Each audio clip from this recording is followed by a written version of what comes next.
All right, good afternoon, everyone. We would like to welcome you to our Fall 2020 Higher and Post-Secondary Education Applied Project poster session. Thank you all for being here. First, we'd like to, of course, welcome our presenters and our graduate students who will be sharing with you all shortly about some of the work that they've done over the last 15 weeks, although in many cases for many of our students, this represents a longer engagement with the topic, whether it's through their own professional careers or through practicum experiences. But what this culminating project will give you an opportunity to do is to learn a little bit more about the things that they've been able to research and gather data on and share findings related to critical and timely issues within higher and post-secondary education context. I should have started by saying my name is Kia McGuire. I'm an associate professor in the higher and post-secondary education program. My gender pronouns are he, him, and his. Um, and I would also like to acknowledge the ancestral homelands of the Acme, Atham, and Peepash peoples' lands, which we all are working from and learning on. And so I would like to start by simply sharing a little bit about the program and more importantly, where this project fits within that within students' learning experiences. And then I'll turn it over to my colleague, Dr. McIntyre, who will share a little bit more about the floor of the events for today.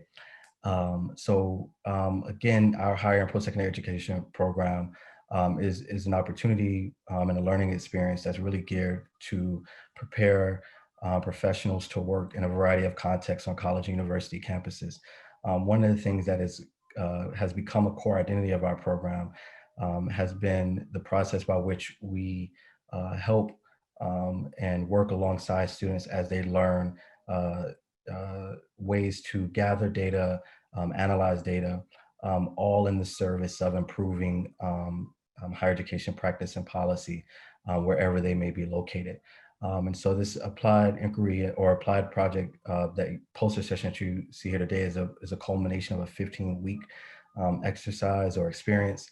During the first 7.5 weeks, our students have an opportunity to design a project. Of course, these projects are oftentimes very ambitious, and over our 15 weeks, we are able to pare it down into something that is not only manageable, but that will be impactful with the data that they're able to gather.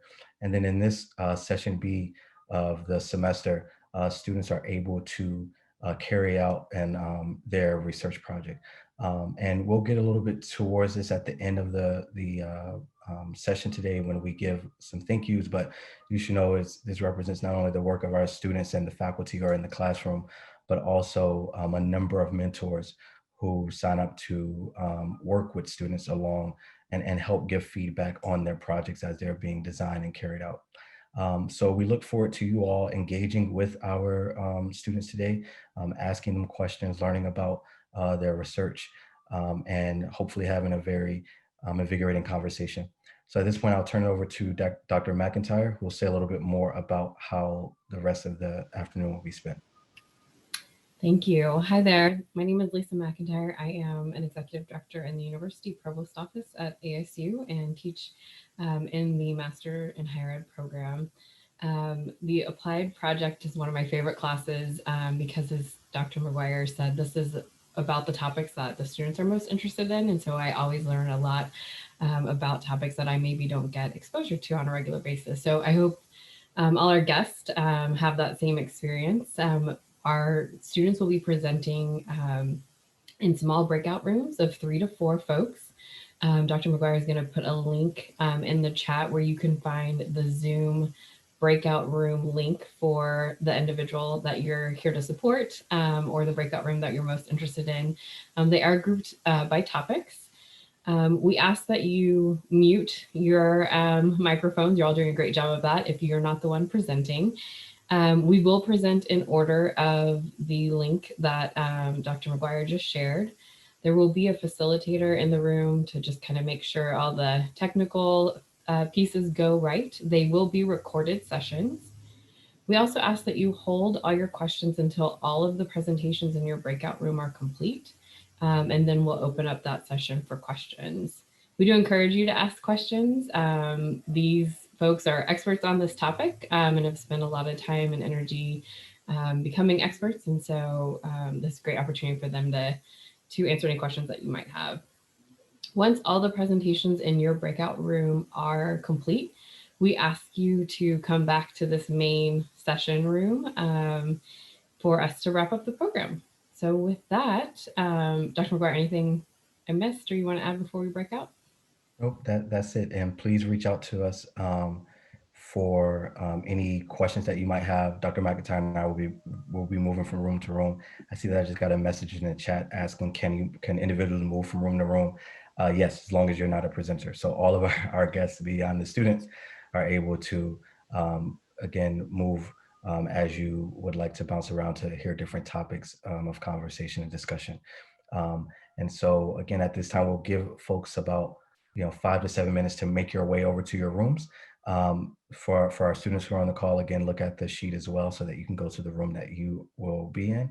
And yeah, I think that's it for now. So thank you and welcome all again. Okay, wonderful. Okay, so hi everyone. My name is Hannah Davis, and I will be discussing my research project on the student perspective of the effectiveness of the TRIO Upward Bound program at Gateway Community College. So I'm currently a middle school teacher. I've taught high school before, and I graduated from ASU actually. And before, I taught at schools where parents achieved high levels of education, like bachelor's and master's degrees. Students had access to pretty much all the resources they needed. Most students were expected and able to go to college, and I just did a big 180 and started teaching at schools where most students were from low income families. The highest level of education for a family was maybe a high school diploma or less. And so I was able to see these crazy barriers between these two different demographics of students, and these schools were only 3 miles apart in the same district. And so that really prompted me to look more into these upward bound programs and think, okay, how can we further close this equity gap that I see every day with the students that I'm with? And that's me on the right, just to give you a little look into what I look like since we're in this Zoom format. And before we dive into what the project looked like, I wanted to define what a TRIO Upward Bound program is. And so it's a federal program that was created by the Economic Opportunity Act in 1964. This was during President Johnson's War on Poverty. He passed this act because he wanted to help remove barriers to higher education that attributed to socioeconomic status. And so the goal of TRIO Upward Bound program is to support low-income first-generation students and their families as they begin college. And so why study TRIO Upward Bound programs? Why should we be looking at these and completing research projects on these programs? Is because the equity gap still exists.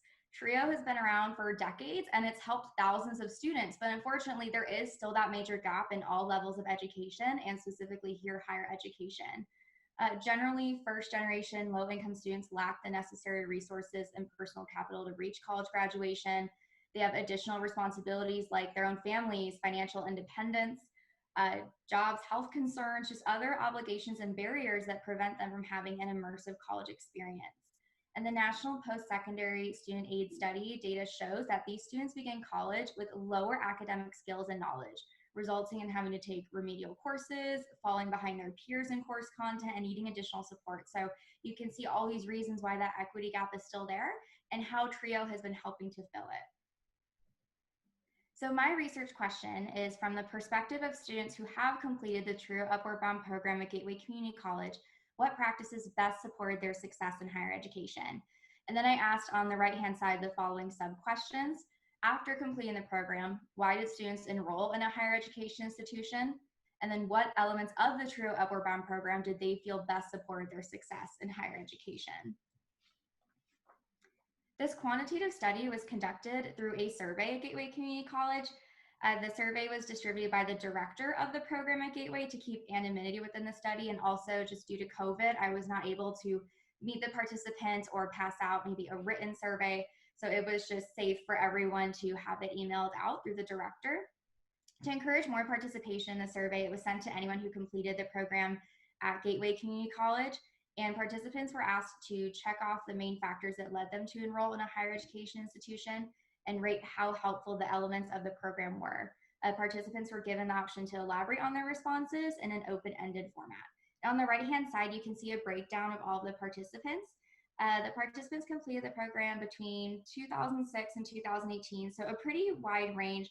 The average age of the participants was 26, and about 70% of the participants identify as women. And as you can see on the table, all participants either have a degree or are currently enrolled in a higher education program, which was the goal of TRIO Upward Bound. And you can see there was a pretty diverse response pool as well for this survey. So this chart represents which factors led participants to enroll in a higher education institution. They were given the chance to select multiple options, or they just could select one. It was whatever they preferred. And you can see here that 92.3% selected family as a motivating factor, even more than academic or professional development, which is what generally people may think for going to college, right? To pursue a career or to gain academic knowledge. But every participant marked family, which I thought was just really astounding. And you can see here that they marked peer relationships and mentor relationships as well. And then here is listed all the different program elements that they offer at Gateway Community College, like summer orientation, tutoring, stipends, technology education courses. And so participants were asked if they or how they felt the program helped their higher education. And so they had to rate each element. 1 means that they strongly agree, all the way down to 5 that they strongly disagree that it wasn't helpful. And so as you can see here, every single participant, which I thought was astounding, every single participant found that each element of the program was either, very helpful, they strongly agreed it was helpful, or they disagreed it was very helpful to their higher education. And the highest you can see here was Parent Institute with the highest average satisfaction rate. And here's a word cloud that was generated from all of the open-ended responses. Participants were not required to, but they were prompted, if you want to share more, if there's anything you want to elaborate on, feel free to put in the space below, and every participant did. And the word cloud takes all their responses and makes the biggest word that it picks up the most. So you can see here, family, help, mentor, friends, relationships, those are the words that were used most in all the responses from the participants.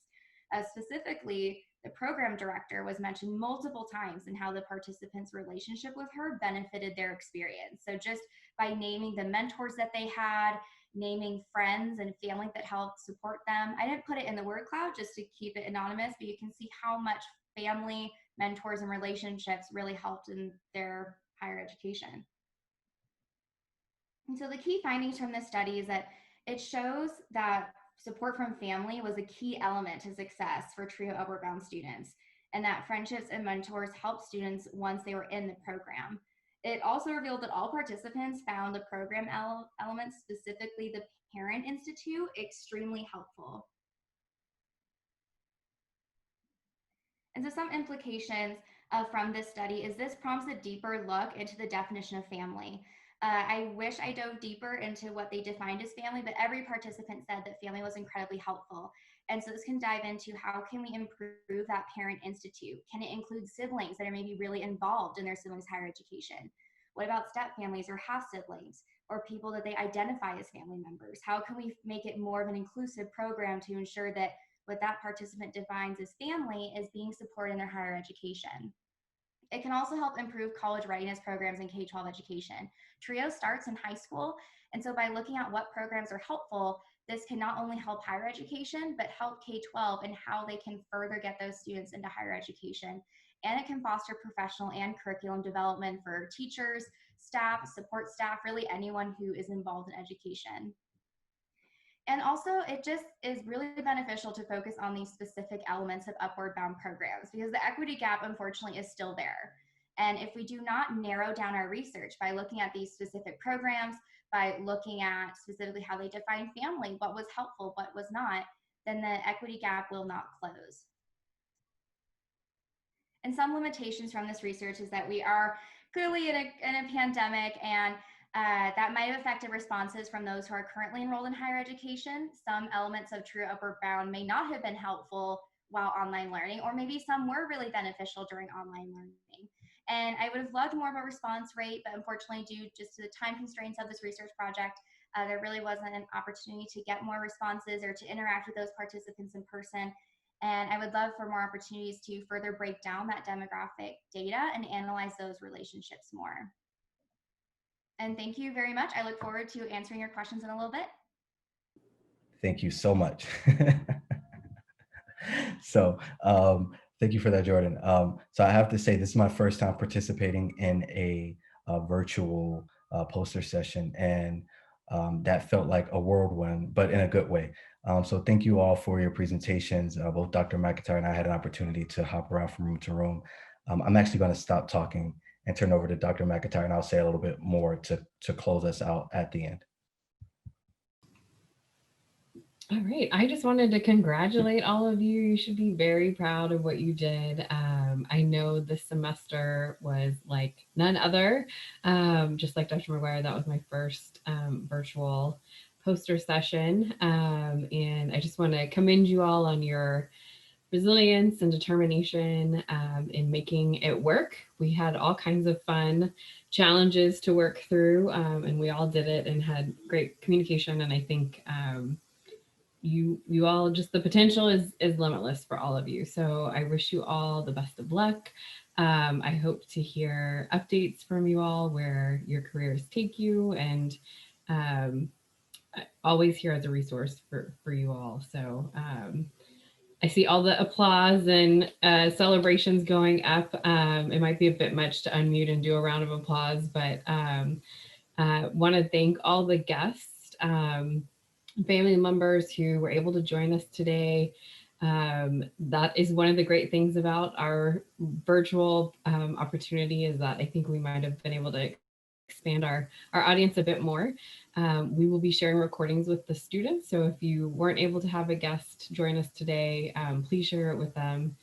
There's no way any of us would have made it through this program without all the support of our family and friends. And I also want to thank our colleagues. So every student in this part of the project has access to a professional mentor who's met with them multiple times throughout the semester and giving them feedback and encouragement. And so thank you all for doing that for our students. It really was great to see the feedback and insights, and having that other perspective to bounce ideas around was really helpful and benefited the work. So all right, well, I'll stop gushing. Dr. McGuire, what did you have? Yeah, so just one more thank you before we move on, which is to Jody and her team, who have handled all the logistical responsibilities for today, is setting up the virtual rooms, making sure that all the Zoom links work, and making sure that we have facilitators in each room. So thank you to Jody, Ashley, Pinnock, Liam, Caitlin, for your support and making sure that this program went off without any hiccups. So thank you all very much for making this easy for Dr. McIntyre and myself. I also would just like to echo Dr. McIntyre and thank our mentors. Usually we have like mentors and program instructors like raise their hand. I think there's a reaction to do that. So if you know how to raise your hand or put a thumbs up, maybe. If you want to put a thumbs up, how about that? So that we can acknowledge all of our mentors and program faculty who teach and work alongside our students throughout the program. Your support is sincerely and deeply appreciated. As you all know, I think one of the biggest strengths of our program is that we have meaningful and long-lasting relationships with individuals who are educators and scholars working both at ASU, but also across the Valley, and sometimes as well as in other states. And so we appreciate the support that you provide, and the mentorship, and the learning that you, or the way that you help to expand the learning of our students in our program. So thank you very much for that. And most importantly, I want to say congratulations and thank you to our students. I'm sure it cannot go overstated, I think, how unique this semester has been. And you all continue to approach the project and your capstone experience with enthusiasm, with a level of dedication, a level of flexibility and creativity that I think I was just excited to see, and gave me also energy as I entered and worked with you all over the last 7.5 weeks. And so I know very few things feel like it's normal as far as celebrating things in this particular context. But we do hope that you will find time to honor this moment in some way, to reflect back on all of the hard work that you've accomplished over your time in the program, and that you are able to enjoy at least a moment of reprieve with family and friends and colleagues, because what you have accomplished, not only today and throughout the semester, but over the program, is definitely worth celebrating. And it's been our pleasure to be on this journey alongside of you. So there's just two more things before we wrap up. So first one is kind of an announcement of sorts, which is at the very end, we'll ask all mentors, program faculty, and students to stay on the call so that we can take a photo. We may have to take multiple photos. I actually don't know how this works, taking photos in Zoom, but Jody will be here to assist us with that.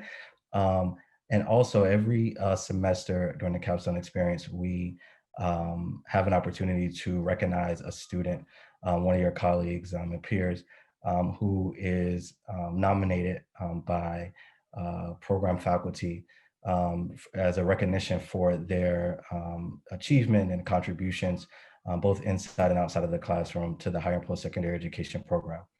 And so this year we'll have an opportunity to do the same.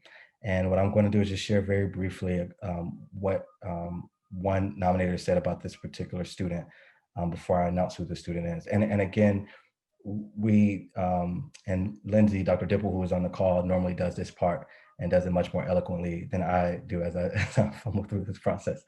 But it's really an opportunity for us to recognize a peer who has made significant contributions, who has also impressed upon faculty with their dedication, not simply in this course, but throughout the program, and is therefore worthy of the nomination. We usually will hand you a piece of paper or a certificate of an award framed. We will have to connect after this in order to pass that along to you. But one nominator said about this student, that this student is extremely engaged.